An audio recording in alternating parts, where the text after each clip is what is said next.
step down from the train, and there to meet me is my mama and papa.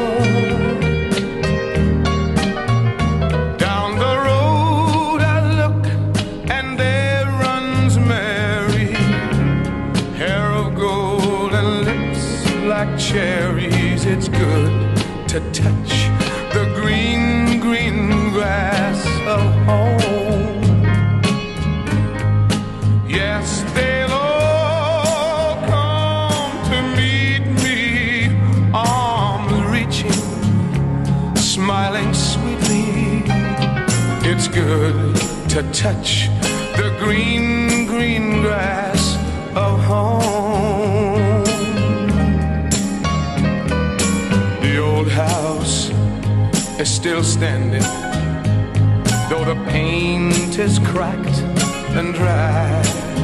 And there's that old oak tree that I used to play on.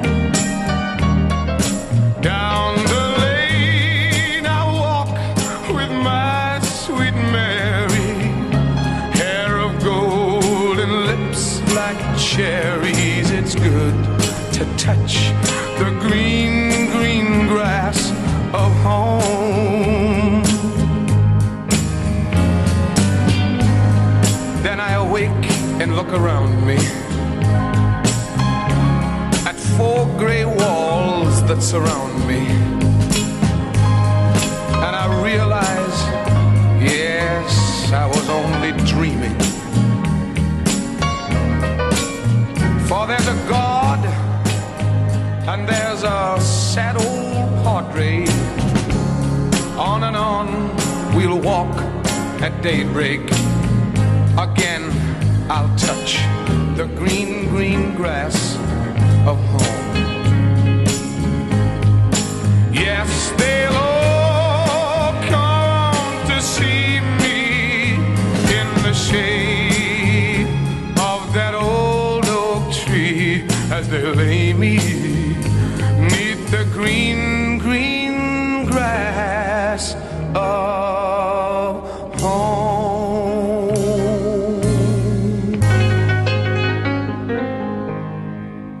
For those that know, that was one of John Gotti's favorite songs, believe it or not. Tom Jones, Green Green Grass of Home. And when you really listen to that song, it's about a prisoner that's being executed. 4 gray walls that surround him. He keeps having dreams that he's going to the green, green grass of home. And at daybreak, him and a padre, a priest, are going to take their last walk. That's a man that's being sent to the execution chamber. Now, what's interesting about the song, and then I'll get into Angel Gotti here in a second, is that, believe it or not, myself and Elio constantly were down in Philly for years. And every time we went, we made sure that song was played, we toasted, and that was it. That was our shot. That was our shot at honoring a guy. Good, bad, and indifferent. You're honoring the man. And nobody in that place had any clue why we always requested that. And then we always requested the Pitbull song just to start shit. But it's funny because one night, my buddy Sonny walks over to me and goes, "The fuck you always playing that song for?" And I told him, and he smirked. And he says, "You know what that song's about?" And he tells us, and we're like, Jesus Christ, this is a horrible song. We don't ever want to listen to this again. But every time we go, we make sure it's played because it's just our way of doing things. And it's a great song. It's a great song. Tom Jones is the man. I would throw panties at him. Anyway. And listen, some of you I know are not going to want to hear this. Some of you may think, oh, here we go again. Some sort of Gotti ass-kissing thing, but it's really not. When I did the interview with Tom LaVecchia, there were things that I wanted to say because there are things that are important to me, right? But I held back because, I wasn't sure if it would come out right. I wasn't sure if I could get my whole sentence out with him going, okay, Jeff, let's unpack this. because I really don't want to say something about Angel and go, okay, Jeff, do you want to unpack that? No, not really. Because I don't want people making 25 videos and I don't want to end up on the cover of the New York Post again. But I thought I might say something too far, and I didn't want Tom to go, do you want to unpack your feelings on this, Jeff? No, I don't, Tom. But over the years, there has been this distinction, specifically with people in chats, that Angel Gotti dislikes me or vice versa, and that's really never been the case, except for in the very beginning. I whipped her ass constantly. I was just whipping her, but she would whip back. And it's funny because every once in a while I do remind her, do you remember what you said about me? I was a wannabe Howard Stern sitting in the basement of my mother's house. Oh, God, I love it. But it's never been a hatred thing past that first instance. You know, the first time I meet people, you know, they either love me or want to strangle me. But I recently got an email from some moron who was bashing me for even talking to her or going in her chat or whatever. I don't know what drives people to do these crazy things, and I never feel like I have to explain myself. But I've been sitting back for 2 years, and you got to remember, I've known Angel since, 2016, so I've known her a long time. But I don't even really know for the life of me why anybody would give a shit what I do. There's a lot of that goes on YouTube, but I just kind of want to set the record straight. I have nothing to gain by this. This is not my motivation. It's simply my show, and I'll do whatever the fuck I want. And that's just the way it's going to be. And I'm not going to go back in time because, you know, most of you know how I met her and the circumstances as to how all of that went down and all the stuff that came with it. I've been angry with her at times. She's been angry with me. And nothing makes you cringe more and shudder more when you're in the middle of a live stream and your phone starts going off and you look over and you hope to God it's not Angel Gotti because you are in trouble. But the reality is that nobody on YouTube, really for the most part, or in the chats, understands the dichotomy and the depth of our friendship, okay? When she's been upset, it's, well, I don't really talk to Jeff Canarsie. And I say the same thing on my show. I don't really talk to her. But meanwhile, we're talking. But the reason why she does that is it's not because she's lying to you. It's not that she's being dishonest. She's protecting me. That's why she does it. Because she's protecting me. Always. And why? I can't answer that. That's a question for her because, frankly, I could use all the adjectives in the world to describe why I think she does that. And I could lament to all of you that she's caring and nice. But, you know, it's not going to do her any justice. Excuse me. And for the asshole that complained that I have fucking allergies, go fuck your mother. How about that? So listen, Angel knows my story. She has from day one. She might have doubted some of it initially, but I think now, with some of my particular quirks, I think she kind of gets who I am, even if she terms me as a jerk sometimes. I've been called a lot of things, but man, she weaves that jerk word like you have no fucking idea. But we have this odd relationship and we fight like brother and sister. That's the way it's always been. I don't listen to her and she refuses to hear excuses as to why I don't listen to her. We have that debate all the time. You never listen. And I say, I'm a guy. What do you expect? She's like, yeah, I know. But the bottom line is I am insanely protective of her, which has gotten me into some drama online and offline as well. And there's been multiple times things have been said. And before she even reacts, I get a text and she says, don't you dare get involved. Because she already knows what I'm going to do. She knows I've had enough. And, you know, people have this way And listen, I'm not perfect. Neither is she. I'm not making her into a saint or myself a saint.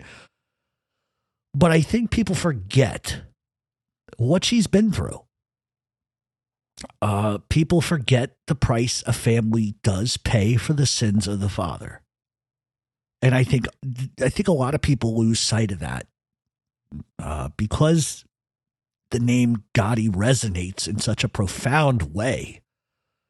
People are going to use that, abuse that, and do whatever they can because they think that attaching a negative to the name and starting some drama is going to get them infamy. And it doesn't. It truly doesn't. But people forget what she has been through.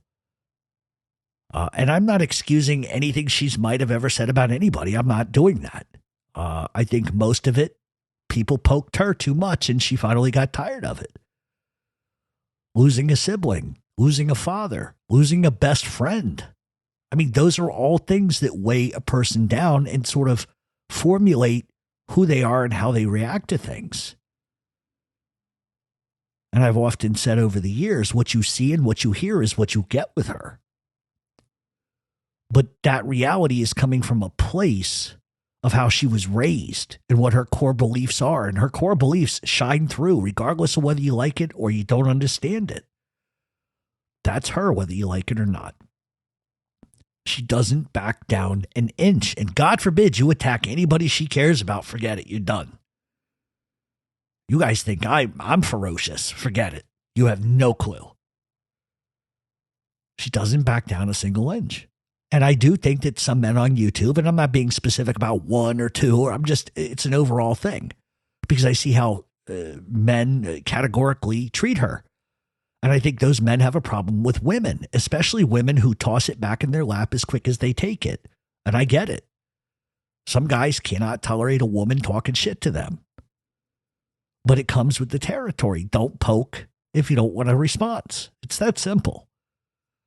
And like I said, it's not specifically one person because you people are going to run back and say, tell this content creator, oh, did you hear what he was saying? It's not about anybody in particular because I've seen hundreds of guys do this. So it's not one. It's hundreds. So don't think I'm going in that direction with it. The Angel I know frustrates the living shit out of me. And I drive her batshit crazy.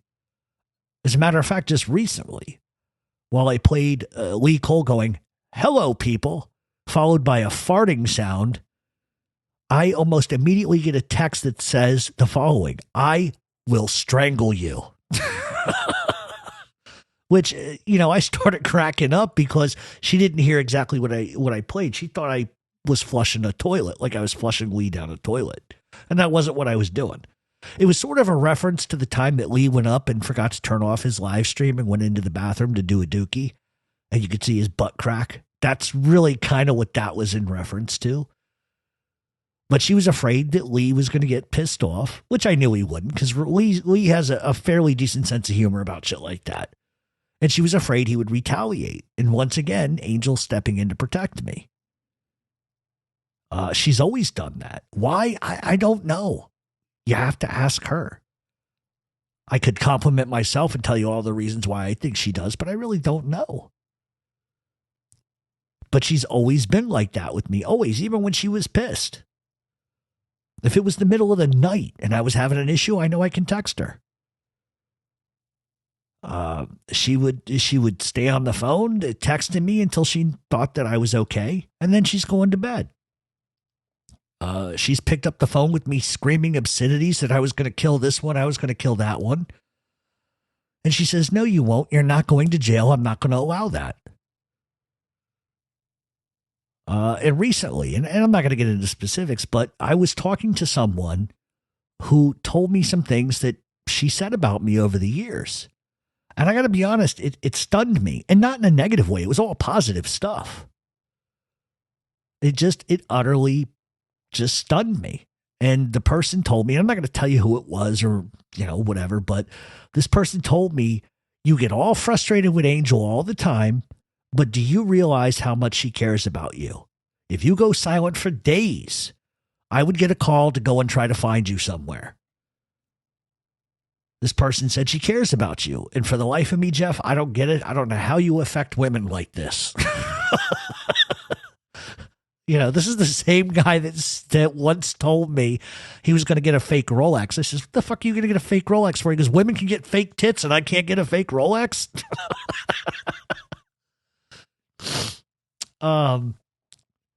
So when I told her that I was going to do the Tom LaVecchia interview, you know, she's the first person I went to for advice. She knows me best, and she gave me advice, and she follows it up with, just tell the absolute truth, and if anyone dares make fun of you, I will destroy them, and I will not stop. And that's a true friend. Even if at times we want to choke each other and throw food at each other across the table. See, YouTube has a warped sense of reality, where words are misconstrued, phrases are repacked for ultimate betrayal. People will come on and say things that are, you know, out of line and not even true. And she gives it back really good. Trust me, you have not lived until you get an explosive, expletive series of texts lambasting you over and over and over. And if you're even stupid enough to respond of, yeah, I know, but, oh, it just begins again. So you just let her say your thing. You say one word, okay, and then you hope to God it stops. And I'm not trying to make it seem like she's a monster who like just goes crazy. That's not. I'm just telling you, when you peel that scab off of her, especially if she cares about you, oh my God. Like I'd rather her hit me with a fucking belt than to just go off on me. But yeah, it is what it is. But that's when you know you've hurt her. And that's the thing. She does have thick skin, but she gets hurt like everybody else does. She has feelings like everybody else. And I think people truly, like I said earlier, forget what she's been through in her life and how hard can that be to A, lose your father, B, have to deal with reporters your whole life, C, have to read filthy headlines. Think about, I want you guys to stop for a second, and I want you to think of your fathers. And Angel, don't get mad that I'm going to say this. I want you to think of your fathers. If your fathers were good men and you loved them, could you imagine that your whole idealistic viewpoint of your father is, oh, he works, he comes home, he loves us, he treats us good, we never want for anything, he's so affectionate, and you have to read in the paper he murdered people? Do you realize how much of a mind fuck that truly is? That is not an easy thing. This is your father, and then you have to share your father with the whole fucking world, who's going to say things that just aren't true. And there are things that are true that she has to deal with. And so what I'm asking some of you to do is to put aside your fucking nonsense, stop talking your filthy shit, and put yourself in her position. When you love someone so much and you find out something about them that just, there's no explanation for it. And so on one hand, you love your father to death, but then there's this whole dark side of that. And that cannot be easy to deal with. I think a lot of people think she's the mob princess, and she's not. If you notice, the only thing she defends is the things that are not true. But she has to wake up every day and deal with the ramifications of that, the sins of the father. And I don't think it's fair that anybody holds anything that her dad might have done against her, because that's not her. But that's also her daddy you're talking about. And I just think that people don't stop and think about that for a second. Just because he's a public figure doesn't make it right. It really doesn't. You don't have to like John Gotti. You don't have to like what he stood for. You can say whatever you want. But realize who you're saying that to. You're saying it to somebody whose father died chained to a bed. He was in prison for crimes he committed. I don't think anybody's going to tell you that any different, and I don't think she would either. He paid for his sins. Whether that's good enough for you or not, I'm not sure. But I just want you guys to stop for a second and think about if that was you, how you would feel. How would some of you feel if your mother suddenly goes to prison and it turns out she's a prostitute for 20 years and gave AIDS to people? I'm just making, it's a horrible example, but how would you feel if people in chat started saying to you, oh, your mother's the whore that gave everybody AIDS? How would that make you feel? And what if she really didn't have AIDS? That was just a rumor. It's so easy to say things about people you don't know, never met, and never will meet. And it's easy to look through the blinds of the comfort of your own bedroom and say shit that's hurtful. You have to be able to separate who her dad was from her. And I don't think people can do that. And I just think that people don't sit back and think about that. And I think the thing that really aggravates the fuck out of me is when I see people platforming Gene Borello and some of these other people who made memes of a dead child, who took part in that. And nobody seems to have a problem with that. That's so accepted. And I've seen some of you in his chat. I've seen some of you, and I don't say anything, but I think you're despicable. Because you cannot support somebody. Listen, put the rat shit away for a second. Anybody that would make fun of a deceased child shouldn't be on this earth. But yet, so many of you go into his little chat and love the shit he does. How would that make you feel if we put pictures of your mother up and said filthy shit about her? Because I could tell you straight up, if anybody put a picture of my sister up and made fun of her being dead, they'd end up the same way a couple of days later. Because I won't tolerate that bullshit. But that's the hypocrisy of a lot of you people, of a lot of you. You have no problem with it.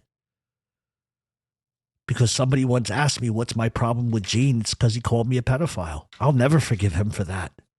That's why I hate him. That's why I have every reason to hate him. And the fact that some of you thought that that was okay that he did that tells me all about you. So like I said, people forget what she's been through. You know, and then all of a sudden when she vents about it or she finally gets tired of the bullshit, she starts venting, and then they make her out to be some crazy fucking nut. But they forget that they pushed her in the corner for 3 months before she said a fucking word.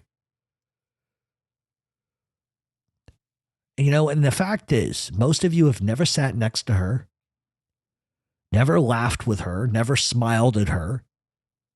I have. The person on the screen is genuine. She's not a monster. She's not a lot of the things people say she is. And a lot of people just merely judge her by her response without knowing that she had been brutalized over and over and over and over. And the Angel Gotti that I know, who I get frustrated with, I've known since, 2016 or something like that. 2015, 2016, I can't remember. But she's always been exactly the person you're hearing. But I think because she's on YouTube now, she's more amplified. And a lot of you think that you know her, and you don't. You really don't. But because you can hear her react to the vicious shit that was said that you're unaware of, it makes people say, oh, look at her, she's crazy. And she's not. No woman should ever have her gender, her private parts talked about in the way that people online do this. It's repulsive. Like, there's a line even for me that I just won't go to. That's what animals do, and that's what cowards do. And the Gotti name comes with so much. It comes with good, and it comes with bad. But I'm going to tell you something. That name saved me more times than I could count. And I remember once that I was in a situation where, you know, people are going to test you immediately. And I don't want to get into the situation or what was going on, but I texted her, told her about it, and I jokingly said, hey, I might use the name Gotti. It might help me here. And she says, absolutely drop the name if you need to save yourself. The time came, and there was an issue, and I used that name, and it was like the parting of the Red Sea. And it kept me safe. It got the vultures out of my way, and it protected me. You think you could use anybody else's name and do that? Nope. That name, whether you realize it or not, carries serious fucking weight. Even so long after her father passed away. And I cannot tell you how many times she's done things for me. When I finally got my apartment in the city after struggling for 3 fucking years going through hell, she buys me a damn coffee pot. Unfortunately, the pot broke 2 years ago, but I still have it in the box. I won't get rid of it. I can't. She got it for me. She sent me Funko Pops because she knows I collect horror toys. One Valentine's Day, she sent me like 3 pounds of chocolate, knowing I was going to get the Hiawatha shits. But she did it. And I've sent her stuff. And she did these things for no other reason than she wanted to, because she cared. That's the Angel you guys don't know. And you can only imagine the stares I got when those things arrive at my building and the security puts them into their office. And I walk by and they say, you got a package from an Angel Gotti. Is that John Gotti's wife? And I'm like, no, it's his daughter. And they just kind of look at you. It's funny. And the point I'm trying to make is that my friendship with her is between me and her. And I'm sure I'm 46 going on 146. There are days I make her want to get in the car, come over here and slap the living crap out of me. You know, much like the time I sent her the crazy cat lady toys. You know, our friendship is a bond that doesn't ever break. It never will. We just butt heads, we gripe, and then one of us picks up the phone and goes, now what the hell is your problem? That's just the way it is. She knows that I care deeply about her. And you guys can make videos about, oh, look at him, he's professing love. Say whatever you want. Even if I don't always agree, she knows that I support her in about everything she does. Even if I don't like the bullshit or if I don't like something, I still support her. Just like I know that if I were to go missing for a week, she is going to be the first one getting the search party to look in the forest for me if I go missing. She checks on me all the time. So my friendship with her, despite what many of you may think, is deep. And for the most part, it's a loving friendship, except for these occasional days where, you know, she's going to fling pigeon shit at me. But yeah, it's, you know, listen, I'll never forget. I was at her nephew's fight, John's fight. And this is just so typical Angel. I'm at the fight with Elio and a whole bunch of other people, and John Minucci's there, Peter's there, blah, blah, blah, blah, blah. John Minucci, at the end of this fight, sees me and walks over, and I think I was buying a beer. He says, hey, Jeff, listen, we've got to talk. And I'm like, what the fuck is John Minucci upset with me for? I barely even know John. I'd met him like twice. Beautiful guy. I can see why Peter likes him and the Gottis like him so much. He's the nicest fucking guy in the world. He really is. He's the kind of guy that if you have a problem, he's going to come help without question, without hesitation. He's the guy that's going to stop on the freeway and change a tire for somebody. That's the kind of guy that John Minucci is. So me and John are talking, and he says, come on over here. We walk a couple of feet away, and he has this serious look on his face, and I'm like, what the fuck did I do? John looks at me and goes, listen, Jeff, Angel called. She wants me to tell you to stop smoking. Middle of the goddamn fight, Angel texts John and says, tell him to stop smoking if he's smoking. That's Angel. It was the most hilarious shit that's ever happened to me. Elio goes, what the hell happened? I said, oh, Angel called him, told me to stop smoking. He goes, get the fuck out of here. I said, yeah, you know. And then John had this big shit-eating grin on his face. And I looked at him, goddamn Angel. He goes, hey, you know, when she cares about you, that's what she does. When I met Peter, her brother, he was the nicest, most seemingly caring person I've ever met other than Angel. And he somehow knew who I was. I didn't really know him. I kind of introduced myself to him. And he says, "Oh, yeah, my sister really loves you."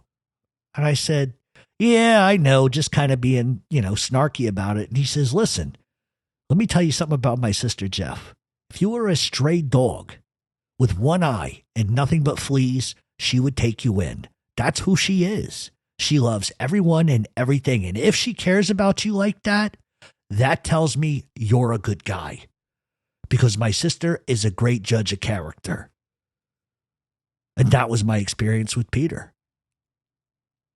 And so I think that people just need to let sleeping dogs lie. Everybody wants to hump the girl who's got the famous name. I get it. Sorry, I hate to phrase it like that, but there's no other words. And it's funny because I have never seen all of these men in my life with their tongues sticking out, hot for somebody they can't have, because that's what this is, whether you realize it or not. She has got some boys sprung, some old men, some younger men sprung on this fucking YouTube. And it's hilarious to watch. And Lee, I hate to tell you, but you're never going to get a chance, buddy. You're just going to have to join the fucking line like everybody else and hope to God. I like to kid Lee about stuff like that. But the reality is that I think people need to stop and just think about things. And by all means, she's going to defend herself and she may say things at times that people don't like. But I think people forget what's been levied at her. And I think they forget this has been levied for 30 fucking years. It has been 30 years of a gauntlet for that whole entire family. Good, bad, and indifferent, because you're going to have those people that are going to say, well, if they weren't involved in organized crime, blah, blah, blah, blah, blah. Okay, that's fine. We all know that. But at some point, you have to give up that crutch of that excuse. Not everybody's perfect. None of us are. Majority of these guys, including myself, are criminals. Okay? But I've always said this about John Gotti. You don't know, in the final minutes of his life, what he thought. You don't know if he says, "You know what, God? I have fucked this all up. I repent, and I'm ready to go." You don't know. You just don't know. And regardless of things you may have done in this life, nobody deserves to die like a dog in a cage. Like that. And if you just look historically of how many prisoners, Whitey Bulger is a good example, they would transfer to a regular hospital. When a man is at the end of his life, he should be able to touch his family. He should be able to kiss his family, hug his family. But for some reason, the prisons seem to think that if they knock off physical touch, that somehow that's going to make them conform and become a fucking saint. But with a guy like John Gotti, that's just going to make him thumb his nose and go, okay, all right, sure. And so it's easy for all of us to judge. It's easy for me, because I do mob content, to talk about things because they don't affect me physically. They don't affect me personally. They don't affect me emotionally. But here's the thing. Content creators. When you do talk about him, you don't have to take anybody else's feelings into consideration. But when you lie about them, think of how that makes people feel. And that's never going to go away. Long after I'm gone, long after all of you are gone, there's going to be two men they always talk about in that life, and it's going to be Al Capone and John Gotti. Nobody's ever going to remember Jeff Canarsie for anything. I'll be in a potter's field with no name marker, and the dogs will squat and piss on wherever they put me. That's reality. But 1,000 years from now, when this world is different, they're still going to remember John Gotti. They're never going to remember any of these fucking rats. And that's what I always try to say. I tell Angel all the time. I laugh with her. I laugh at her. I say, Angel, what are you getting upset for? Nobody's ever going to remember Gene Borello, Mikey Scars, none of these motherfuckers. History will not remember me, not remember the short guy. They're not going to remember RJ. They're not going to remember Lee. Well, I don't know. Lee may leave his mark. He's still got some time left. Nobody is ever going to fucking remember these people. They're going to be a tick on a camel's ball sack. That's what they're going to be. And so for those that are going to say, oh, look at him, he's kissing ass, he's a hypocrite. No, I care about people. Despite what you may really think about me, I give a shit about her. I always have. And she knows that. And I'm sure Marla's heard some juicy tidbits about what an asshole I am. But that's life. That's life. Sometimes I goof up. But I think the one transcending thing, and I could say this about myself and I could say about her, is regardless of whatever mistakes people make, they still got a heart, a good heart. And if I didn't, believe me, she would have nothing to do with me. I could tell you that in a second. But I can also tell you that if I went missing in the woods, she's going to be the first one out there looking for me. And don't bring that goddamn ankle-biting dog your daughter owns, because that's the last fucking first thing I want to see if I'm lost in the woods is an ankle biter. Fuck that shit. I'll punt kick that motherfucking little ankle biter across the fucking field. Not really. Well, yeah, probably I would. Dog here 1 minute, dog 10 feet in the air, going the other direction the next. But she would be the first one. And I know that. And so I hope going forward that people just stop and think of somebody else and their feelings. You don't have to like her. You don't have to like her father. But you also don't have to say stupid shit. You also don't have to lie about him. You also don't have to take shots. I've done it. Oh, if her and I were to go to war, oh my God. But we never will, because I care too much where I know how to poke her to get her going. And I've done it before. She knows that.